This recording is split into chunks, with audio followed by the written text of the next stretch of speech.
সম্প্রতি দেখা গেছে একজন লোক আলেমদেরকে নিয়ে কটূক্তি করছেন। কিছুদিন পরপরই তিনি আলেমদেরকে নিয়ে, এমনকি আলেম সন্তান প্রসব করেন যারা, তাদের মা বোনকে নিয়ে পর্যন্ত প্রকারান্তরে কথা বলেন। এর কি কোনো বিচার হবে না? প্রিয় ভাইয়ের, আপনারা যার কথা বলেছেন এটা পড়ার সাথে সাথে আমার তার চেহারাটা চোখের সামনে ভেসে আসছে। প্রিয় ভাইয়েরা, একটা জিনিস মনে রাখবেন, অনেকে অনেক দল করে, অনেকে পার্টি করে, অনেক সমর্থন করে, কিন্তু ব্যাকগ্রাউন্ড একটা অনেক বড় এফেক্ট। বাংলাদেশের পার্টির জগতে ডিগবাজি দেওয়া এটা বিরাট অংশের একটা আমাদের পার্টির মধ্যে আছে। ডিগবাজি মানে কি? উনি শুধুমাত্র পদের রাজনীতি করে। পদ মানে কি? আমি এখন এমপি হওয়া লাগবে, এখন আমি আগে 50 বছর কোন দল করছি দেখার নাই, আমার ডিগবাজি দিয়া আমি চলে আসলাম। আমার চেয়ারম্যান হওয়া লাগবে, ডিগবাজি দিয়ে দিলাম। পদ একটা বাগান লাগবে এই জায়গায়, ডিগবাজি দিয়ে দিলাম। এই ডিগবাজি গুরু যারা, এরা কোনো দলেরই নৈতিক আদর্শ গ্রহণ করতে পারে না। এই বেটা হচ্ছে একটা বাংলাদেশের নাম্বার 1 ডিগবাজিবাজ। এইটা যার কথা আমরা জানি এবং আমরা সতর্ক করতে চাই। আগামীর বাংলাদেশ যারা চালাবেন বলে আমরা মনে করতেছি, আপনাদের পার্টিতে কিন্তু এই ডিগবাজির লোকটা আছে।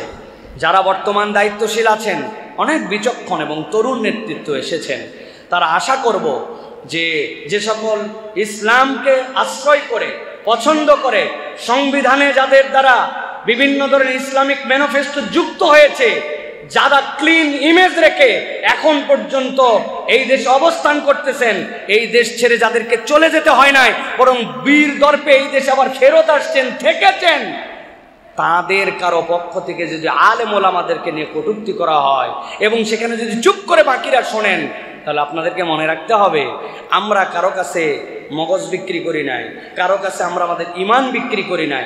ইমানের প্রসঙ্গে, আলেম ওলামার প্রসঙ্গে যদি কোনো কথা আসে, তাহলে যৌক্তিকভাবে কোদালকে কোদাল বলে এর বিরোধিতা আলেম ওলামারা কিয়ামত পর্যন্ত অব্যাহত রাখবে ইনশাআল্লাহ। এই জন্য আপনারা সতর্ক হন, কাদেরকে নিয়ে খেলবেন, কাদেরকে নিয়ে নার্সিং করবেন, কোনগুলা বস্তা পচা, যারা ওই আদর্শ নিয়ে আমাদের মধ্যে এইগুলা ছড়ায় দিতে চায়, তাদেরকে আপনারা সতর্ক করে দেন। দলীয়ভাবে সতর্ক করার অনেক প্রভাব আছে। অতএব আমরা বলবো, সুন্দর বাংলাদেশ গড়ার ক্ষেত্রে আমরা ইনশাআল্লাহ অগ্রগামী হতে চাই। সকলকে নিয়ে আমরা আগামীর বাংলাদেশে এগিয়ে যেতে চাই। এই দেশটা একটা সুন্দর দেশ হোক। ভাই, কোনো কালেই কোনো দল আমরা করি নাই, কিন্তু আমাদের কিছু কথা যখন বিভিন্ন জনের বিপক্ষে যায়, তখন ওনাদের সহ্য হয় না, তখন ওনারা আমাদেরকে দালাল ফালাল এই সেই বলে। এইগুলো আমরা ড্যাম কেয়ার, এইগুলা গুনি না। হককে হক কথা বলে আমৃত্যু চলবো ইনশাল্লাহ। বিগত 12 বছরও ইনশাল্লাহ এই মঞ্চে বসেও অনবরত হকের পক্ষে কথা বলছি। অনেক ভয় ছিল, অনেক ধরনের দাবরাদাবরি দেখছি।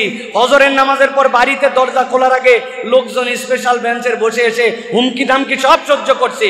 আমরা তখনও হক কথা বলছি, এখনো বলছি, যতদিন বেঁচে থাকবো ততদিন বলবো। ইনশাল্লাহ কোনো দলের দালাল হিসাবে খুঁজে পাবেন না আমাদেরকে ইনশাআল্লাহ। অথবা আমরা বলতে চাই, আলেমদেরকে নিয়ে কথা বলার আগে 2 বার ভেবেন, এই দেশের পুলিশ কয়টা আর আলেমদের কথায় প্রভাবিত হয়ে ভালো মানুষ কয়টা হয়েছে। আপনি আইন বাস্তবায়ন করে যদি ভালো বানাতে চাইতেন, এই দেশের থেকে নোংরা কোনো দেশ হতো না। হুজুরদের কথায় পরিবর্তন হয়েছে। আপনারা তো পরিবর্তনের জন্য অনেক কাজ করেন। আসো, মাদক বিরোধী কনসার্ট মানিক মিয়া অ্যাভিনিউ, ছেলেরা এলাকার থেকে চলে গেছে, চলো মাদক বিরোধী কনসার্টে যাচ্ছে, গান গাচ্ছে, উমুক বাচ্চু তুমুক হাসান। আরে বাপরে, এক ছেলে বলছে, অনেকক্ষণ তো ঢিষ্টি ঢিষ্টি করছি দোস্ত, গায়ে আর কোনো জোশ আসতেছে না। বলছে বিড়ি ধরা ব্যাক কর। বিড়ি ধরাইছে, জীবনে ওই বিড়ি খায় নাই, ওখানে গা খেসানির জন্য বিড়ি খাওয়া ধরছে। 2 দিন পরে বলছে, দোস্ত বিড়িতেও দম আসে না। বলছে ভিতরের মাল ঢালা, পুরিয়া বাইর করে কুচকুচ করে ঢুকায়, ভিতরে ঢুকায়, বলছে টাইনে দেখ, এক টানেতে যেমন তেমন, 2 টানেতে রাজা। এই অঞ্চলে ওহার নাম গাঁজা। আপনি মাদক বিরোধী সমাবেশ করে গাঁজা খোর বানান। কোন সমাবেশ থেকে কোনোদিন কেউ বলে নাই বাপ মার সাথে আমি সুন্দর আচরণকারী হয়ে গেছি, আমি এলাকার মুরব্বীদেরকে সালাম দেওয়া শিখে গেছি। ওই সকল ভুয়া সংস্কৃতির থেকে এগুলো আসে না। ওয়াজ থেকে, জুমা থেকে, খুতবা থেকে, আলেম ওলামার বক্তব্য থেকে এদেশের মানুষ পরিবর্তন হয়েছে। যারা এটা অস্বীকার করবে, তারা বাংলাদেশকে অস্বীকার করে, ঠিক না? ধান্দাবাজ, আপনার মূল বিদ্বেষ অন্তরে। ইসলামপন্থীদেরকে আপনি দেখতে পারেন না। এখন অজুহাত খুঁজে এদিক খোসান ওদিক খোসান, আসল সমস্যা অন্তরে, ঠিক কিনা? আল্লাহ বোঝার তৌফিক দান করেন। সাহেব, অনেকবার নাকি সংস্কার আইন বাস্তবায়ন না হওয়া নিয়ে আমরা অনেক কথা বলেছি। আজকে নাকি তারা আবার নারী সমাবেশ করবে নারীদের পক্ষে। এ নিয়ে সরকারের কোনো পদক্ষেপ নিতে দেখি নাই। মেহেরবানি করে যদি কিছু বলতেন। প্রিয় ভাইরা, সরকারের পদক্ষেপ এই জায়গাতে কি হতে পারে? সরকার তারা যারা দাবি দেওয়ার জন্য যাচ্ছেন সেই দাবি দেওয়া তাদেরটা তারা উপস্থাপন করবেন, এরপরে তাদের পক্ষের কথা তারা বলবেন। তবে আমরা কায় মনোবাক্যে একটা জিনিস উপস্থাপন করতে চাই, সেটি হচ্ছে যে প্রিয় ভাইয়েরা, নারীরা ইসলামকে যে প্রতিপক্ষ বানিয়েছেন, যারা এইটা বানান বা যারা এইটার মধ্যে ভুল দেখতে পান, তাদের থেকে বড় অভাগা আল্লাহর আসমানের নিচে জমিনের উপর আর কেউ নাই। কেননা ইসলামকে কেউ যদি বুঝতো তাহলে সে আর কখনো নারীর অধিকার চাইতো না। সে সব সময় চাইতো ইসলাম আমাকে যে অধিকার দিচ্ছে ওই অধিকারটুকুই আমাকে দিয়ে দাও। কিন্তু আমরা সেটা করি না প্রিয় ভাইয়েরা। আমরা শুধু একটা ইসলামের পয়েন্ট নিয়ে বসে আছি, লিযাকারি মিসলু হাযিল উনসায়াইন। একটা নারী যা পাবে পুরুষ তার ডবল পাবে, অথবা পুরুষ যা পাবে নারী তার অর্ধেক পাবে, এইটুকু বলতেছি আমরা। কিন্তু আমরা হিসাব মিলায়ে দেখতেছি না যে মেয়ের বিয়ে হয়ে যাওয়ার পরে শ্বশুরবাড়ি চলে গেছে, আর বাপ বৃদ্ধ হওয়ার পরে ছেলের কাছে রয়ে গেছে। কোনো ছেলে যদি বলে যে মেয়ের জামাইয়ের কাছে বাপ মারে দিয়ে আসলাম, তুমি ভাই 1 মাস রাখো, এরপরে আমি 1 মাস রাখবো, মেয়ের শ্বশুরবাড়িকে এটা অ্যাকসেপ্ট করবে? যদি অ্যাকসেপ্ট না করে, তাহলে ছেলে যদি বলে ভাগ নেওয়ার সময় তুই অর্ধেক নিয়েছিলি আমি অর্ধেক নিয়েছিলাম, এখন তুই বাপ মারে দেখবি না কেন? কেমন কথা হইলো বলেন? এটা তো কথা হলো না প্রিয় ভাইয়েরা। সে পাইছে অর্ধেক বলছি, কিন্তু বিয়ে করার সময় আমারে 5 লাখ টাকা দেনমোহর দেওয়া লাগছে, মহিলাদের তো কোনো দেনমোহর দেওয়া লাগলো না, তাহলে পুরুষও আপনি দেন আমিও তারে দেই, হইল না।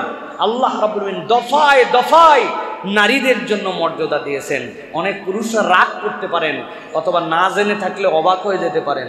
একজন পিতামাতার জন্য একজন ছেলে সন্তানের ভরণ পোষণের দায়িত্ব কোন পর্যন্ত জানেন? যেদিন বালেগ হয়ে গেছে ওই দিন থেকে বাপ মা যদি বলে বাড়া, বাড়ির থেকে বাড়ায়, কি করে খাবি তুই করে খা। আব্বা আমি যখন স্টুডেন্টে গুল্লি মারি, যা, কোনো কেউ বাধা দিতে পারবে না। ইসলাম বলছে বালেগ হয়ে গেছে তোমারটা তুমি খাও। নারীর ক্ষেত্রে ওই মেয়েকে সুপাত্রস্থ করার আগ পর্যন্ত আপনি তাকে বের করে দিতে পারবেন না। ওই মেয়ে বিধবা হয়ে গেছে, দায়িত্ব আবার বাপ মা এবং পরিবারের কাছে আসছে। পরিবার পারে নাই, গভর্নমেন্টের কাছে আসছে। বয়স্ক হয়ে গেছে, ওইটাও রাষ্ট্র দেখাশোনা করবে, তার জন্য ভাগ আছে। প্রিয় ভাইরা, ইসলামের যে উত্তরাধিকার আইন, এটার 12টা অংশে বিভক্ত। আসাবা, আওল যেগুলো বর্ণনা হয়েছে, 8টা অংশে নারীর খাত, 4টা অংশে মাত্র পুরুষের খাত। নারী যদি বুঝতো, ও কোনোদিন বলতো না আমি সমান অধিকার চাই, ও বারবার বলতো ইসলামের আইন দাও, ইসলামের ন্যায্যাধিকার আমাকে দাও। কিন্তু আমার মা বোনেরা বোঝে নাই। ওনারা মনে করছে জামা কাপড় খুলে চলাফেরা করা, আমি নারী হয়ে পুরুষের বেশভূষ ধরে চলা, এইটুকুই বোধহয় আমার স্বাধীনতা। আপনি স্বাধীনতার প্রকৃত মানে বোঝেন নাই। আমি বলতে চাই, আপনি ডাক দিছেন সমতার আন্দোলন, আসলে এটা নারীকে ব্যবহারের আন্দোলন, নারীকে ব্যবহারের আন্দোলন। আল্লাহ তাদেরকে বুঝার তৌফিক দান করুন, আর আমাদেরকেও সুন্দরভাবে উপস্থাপন করার তৌফিক দান করুন। একটা দাবি জোরালোভাবে আমরা করতে চাই, সেটি হচ্ছে ঐচ্ছিকভাবে শরিয়া কোর্টের বাস্তবায়ন চাই। আমার মন চাইছে তারা যদি বলতে পারে তাদের ঐচ্ছিকভাবে 1% প্রতিনিধিত্ব করে না, তারা প্রস্তাবনা আনতে পারে, তাহলে আমিও আমারটা বলতে পারি। ঐচ্ছিকভাবে আমার মা চাইছে, আমার বোন চাইছে, আমার পরিবার চাইছে, আমরা ঐচ্ছিক শরিয়া কোর্ট চাই। শরিয়া কোর্ট না হলে কখনো নারীর অধিকার ন্যায্যাধিকার দেওয়া সম্ভব নয়, ঠিক কিনা? ইসলামে শরিয়ত চাই, আমি শরিয়া কোর্ট চাই। আপনারা চান শরিয়া কোর্ট? চান? আমরা শরিয়া কোর্ট চাই। আমি রাজি, ভিকটিম রাজি, আমার বিচার তুমি শরিয়া কোর্টে করো, তোমারটা আমি শরিয়া কোর্ট চাই। আমাদের দাবি এটা, শরিয়া কোর্ট দিতে হবে।